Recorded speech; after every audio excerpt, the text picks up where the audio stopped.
रीट परीक्षा को लेकर सरकार अच्छा मजाक कर रही है। अब देखिए क्या कहा जा रहा है। रामकृपाल मीणा का कॉलेज तोड़कर कहा जा रहा है सरकार ने स्ट्रॉन्ग मैसेज दिया है। वीक लोगों पर स्ट्रॉन्ग मैसेज नहीं दिए जाते।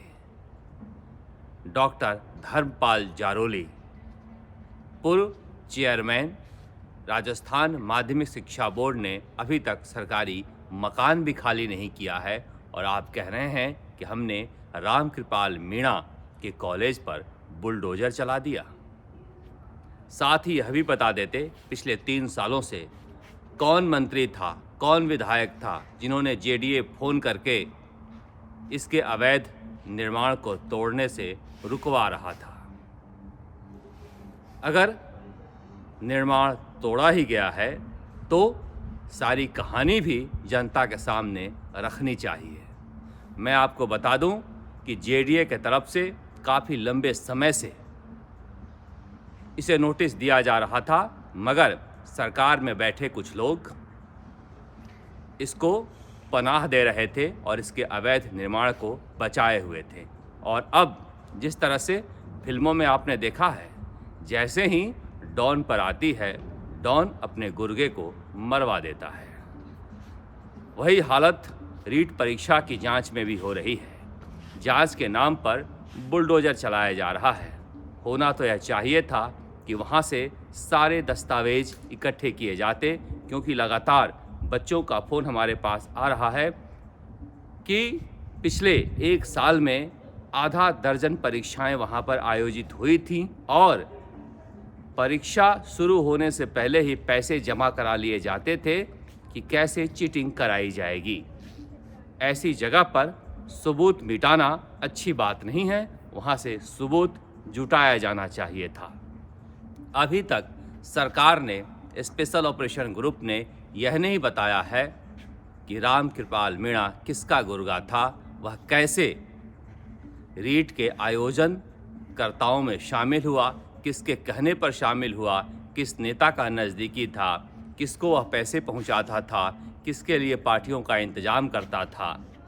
लोगों में चर्चा उन नेताओं के नाम के हैं, मगर बताना स्पेशल ऑपरेशन ग्रुप को चाहिए, क्योंकि जिस तरह के हालात हैं आप देख रहे हैं। दूध का दूध और पानी का पानी का बयान देने के बाद सब सो गए और वक्त का इंतज़ार किया जा रहा है कि धीरे धीरे वक्त बीत जाएगा और पिछले दरवाजे से रीट में जो सफल हुए हैं उन्हें नियोजित करने के लिए चिट्ठियां जारी कर दी जाएंगी। 2-4 जिलों में छापे डाले जा रहे हैं, मगर बेरोज़गारों का, छात्रों का इसमें कोई दिलचस्पी नहीं है कि आप कहां कहां छापे डाल रहे हैं।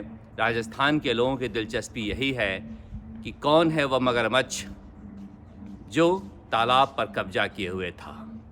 सरकार उसका नाम बताने से क्यों डर रही है, किसको बचाया जा रहा है। आखिर जांच के नाम पर 1.5 सप्ताह से ज़्यादा का वक्त बीत चुका है, जब स्पेशल ऑपरेशन ग्रुप ने यह कहा था कि पेपर लीक हुआ है, मगर किसकी सरपरस्ती में हुआ है यह एसओजी बता नहीं रही है। क्या एसओजी को बताने से रोका गया है?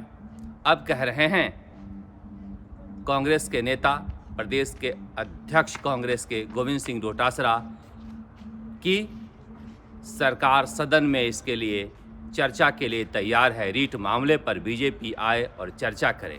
वाह! ताकि आप और बीजेपी आपस में आरोप प्रत्यारोप खेलो और ये पूरा मामला राजनीतिक हो जाए। साहब, ये मामला राजनीतिक नहीं है। यह मामला बेरोज़गारों के हित से जुड़ा हुआ है। यह मामला राजस्थान के नौजवानों के भविष्य से जुड़ा हुआ है। इसे राजनीतिक चश्मे से न देखा जाए। बीजेपी अगर विरोध कर रही है तो वह भी अपना झेप मिटा रही है, क्योंकि लंबे समय से बीजेपी भी चुप्पी साधे हुए थी। बीजेपी के लिए यह धर्म बनता है कि इस मुद्दे को उठाए, मगर अगर बीजेपी इस मुद्दे को उठाती है तो आप इसे राजनीतिक रंग दे के बच नहीं सकते हैं, क्योंकि यह आपको बताना होगा कि डीपी जारोली क्यों बर्खास्त हुआ था। अगर उसकी गलती नहीं थी तो बर्खास्तगी क्यों हुई थी? अगर बर्खास्तगी हुई है तो फिर गिरफ्तारी क्यों नहीं हो रही है? कितने लोगों तक यह पेपर पहुंचा था? किसके कहने पर पेपर सेट किया गया था?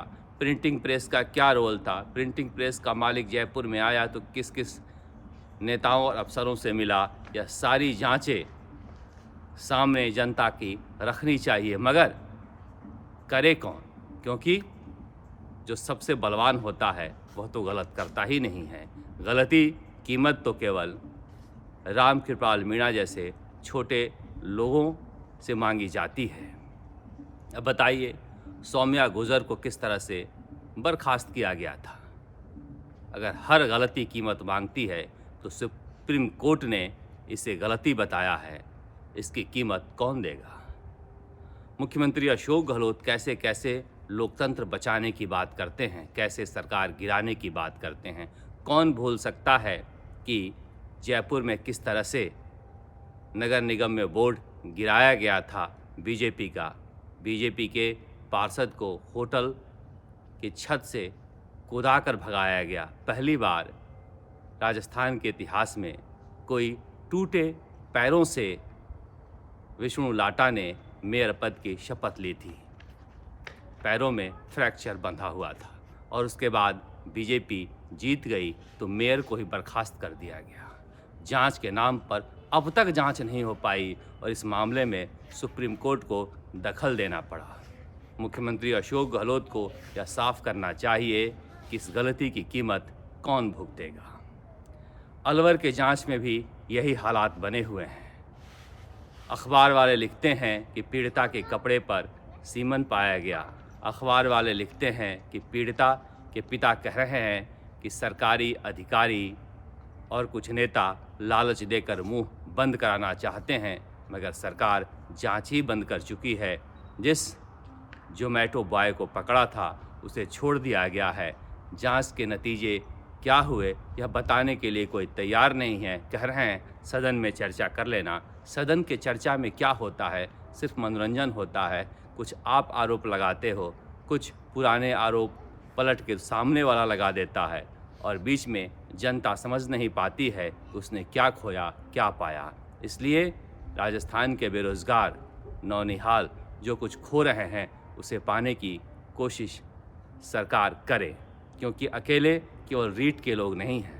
फार्मासिस्ट को लेकर जिस तरह से भर्ती निकली है वहाँ पर भी भारी विरोध है कि मुख्यमंत्री निवास में जो समझौता हुआ था उनके साथ उस समझौते की पालना नहीं हुई। ट्रांसफ़र के लिए जो टीचर भटक रहे हैं उनके आवेदन ले लिए गए। 1 साल से ज़्यादा वक्त गुजरा मगर वहाँ भी कुछ नहीं हो रहा है।